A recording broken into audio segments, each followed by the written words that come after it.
So I brought something to show you all today. And maybe some of you are familiar with this. This is a plant, it's a type of sorghum, and it's called broom corn. And it's actually the main plant used in broom making. But as crafts like broom making disappear from the region, they take with them some of the things that make living here really special. Some of the heritage, culture, industry, and sadly, farming. They're a part of what makes those products. And at the same time, if you've been shopping lately, you know that the quality of home goods available to the public is in serious decline. So we've built a multi-channel brand that functions in the modern market while staying true to its crafting roots in Appalachia, paving a future for the crafts that this region is known for. I'd like you to meet our business, Sunhouse Craft. So we're known for excellent work, but we're also known for rebuilding our supply chain as we go. We're primarily known for our brooms, which are handmade and always sourced as locally as possible.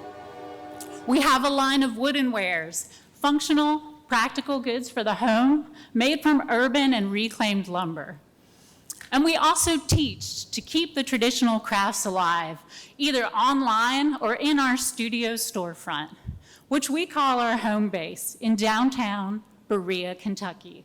So over the course of 2 years, we restored this building mostly ourselves, bringing our block from nearly abandoned to now thriving. And it's a place where people can visit us and see what we do and how we do it. It's one thing to make good work, but the demand for handmade, sustainable, made in the USA goods is huge. And the generations to come are even more interested, with over 80% saying they would even pay 20% more for goods that are made in the USA. Now, who specifically is our target audience? Some of you out there will not be surprised that over 85% of consumer purchases for the home are made by women. So it's not surprising that a woman-led manufacturing business is really thriving. Specifically, they tend to be on the East and West Coast, age 30 to 55, and like better made, attainable goods for the home. So we're reaching those people with our digital strategy and bringing that money home.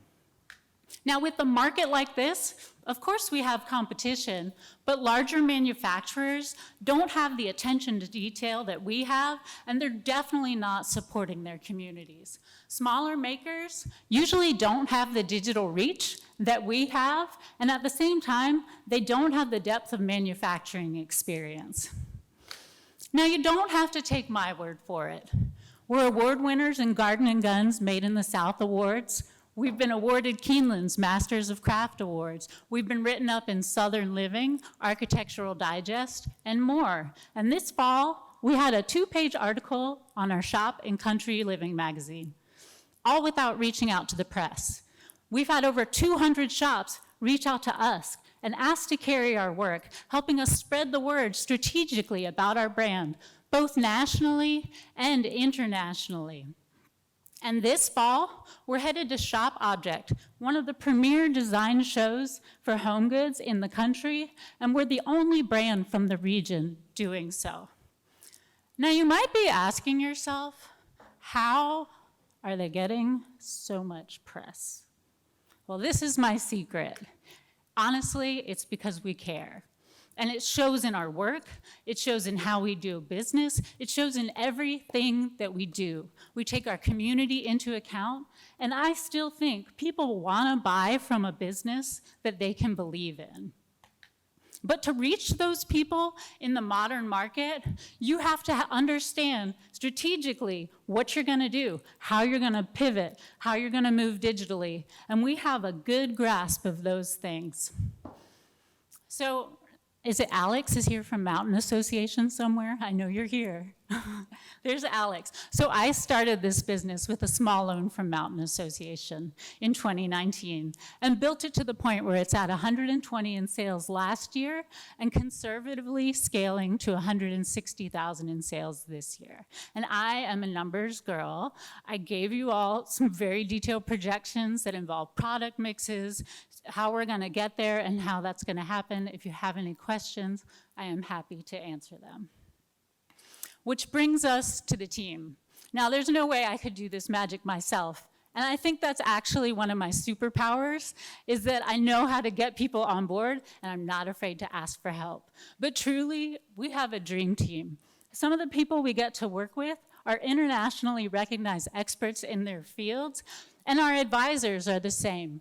They know where we're going, and they give us advice when it's time to make those hard decisions. So this is our ask.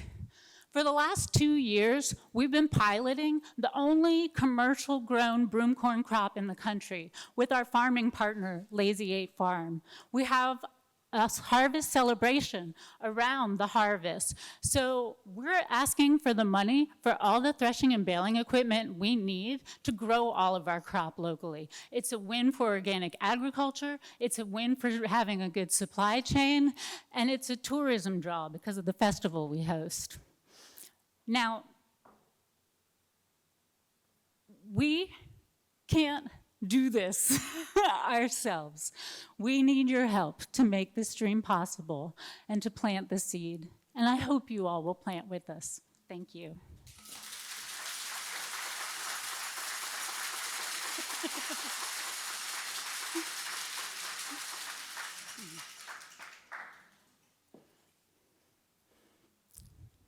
Thank you for the presentation. Excellent presentation. Thank you.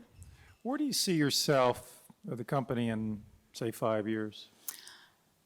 It's been a hard question because I can see, it's funny, we were talking about this, because I can see really clearly like the 250,000, 500,000 range, and have never really had the thought or access to capital for being at the helm of a larger business. But I look at businesses like Schoolhouse Electric on the West Coast or East Coast Pottery.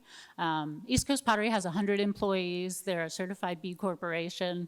I've been to their manufacturing center, and just to see how happy and healthy the employees are is so motivating to me. And to think about really having a center for craft that can really have an impact in Berea would be a dream. Do you just manufacture one product, one broom? Is it multiple? Yeah, we have over 104 product SKUs, and there's a wide variety. Things come and go kind of with the market, special releases, drops, big brooms, floor brooms. We personally have over 30 brooms in our house. So they're for different functions and reasons. And I definitely think of brooms as just kind of like there was a hole in the market when I started the business there, but I think of it just as our gateway to sharing more traditional crafts. So I don't see us as just staying there. And then I have been to Berea, and I love the city and I love the town.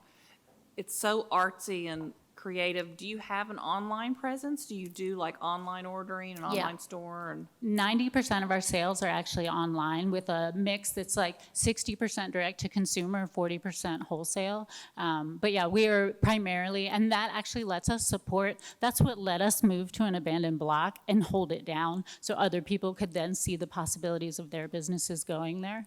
Mm-hmm. You have to, especially in the towns with the economic strategies, you have to figure out how you're going to bring money back. Yeah. With such a homemade crafted item that requires all of your craft people to be experienced in this, how do you anticipate that you will actually scale this business? So for example, if you got an order tomorrow, I need 1,000 brooms and I need them in 2 days. How do you make that happen? We don't make 1,000. So we have a 3-week lead time currently on wholesale, and a 1,000-piece order isn't rare. I think we've created a real culture of pride around crafts and the people who do work us. We currently have 3 part-time people and myself in the broom shop, 1 person in the wood shop, 1 person in shipping.